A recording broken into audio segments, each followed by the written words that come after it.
નમસ્કાર, star India TV ન્યૂઝમાં આપનું હાર્દિક સ્વાગત છે। આપ જોઈ રહ્યા છો સ્ટાર ઇન્ડિયા ટીવી ન્યૂઝ। સત્યની વાતે સત્યની સાથે।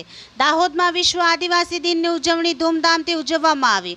છાપરી ગામથી રેલી નીકળી આદિજાતિ ભવન ખાતે શાંતિપૂર્ણ વાતાવરણમાં રેલીની પૂર્ણાહુતિ કરાઈ।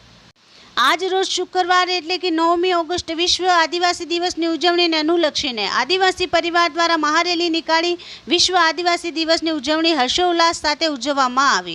9 ઓગસ્ટના દિવસે એટલે આજ રોજ દાહોદ જિલ્લામાં દાહોદ, ગરબાડા, જાલોદ, ફતેપુરા તેમજ લીમખેડા મુકામે દાહોદ જિલ્લા વહીવટીતંત્ર દ્વારા વિવિધ કાર્યક્રમોનું આયોજન કરવામાં આવ્યું હતું। તો સાથે સાથે જ આ દિવસે સમાજની અસ્મિતા તેમજ સંસ્કૃતિને ઉજાગર કરતા સાંસ્કૃતિક કાર્યક્રમોનું તેમજ મહારેલીનું આયોજન કરાયું હતું।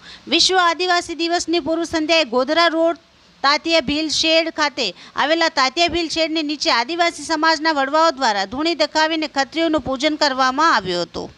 જ્યારે દાહોદ શહેરમાં મુખ્યત્વે 2 દિશાઓમાંથી સાંસ્કૃતિક મહારેલીની શરૂઆત કરાઈ હતી। પ્રથમ rally Navjivan arts and commerce college ખાતેથી શરૂ કરવામાં આવી હતી, જે bus station, Swami Vivekananda circle, ચા થાંભલા, બરબોડા સર્કલ થઈ બિરસા મુંડા ચોક ખાતે પહોંચી હતી। તો બીજી મહારેલી શહેરના ગોધરા રોડ નાકાથી શરૂઆત થઈ ગોધરા રોડ, દેસાઈવાડ, હુસેની મસ્જિદ થઈ બિરસા મુંડા સર્કલ પાસે પહોંચી હતી, જ્યાં બંને રેલીનું સમાગમ થઈ અને મહારેલી સ્વરૂપે માણેક ચોક, નગરપાલિકા, court road, Chakaliya road, Thakkarbapa circle થઈ તાલુકા પંચાયત સામે આદિજાતિ ભવન ખાતે પૂર્ણાહુતિ કરાઈ હતી।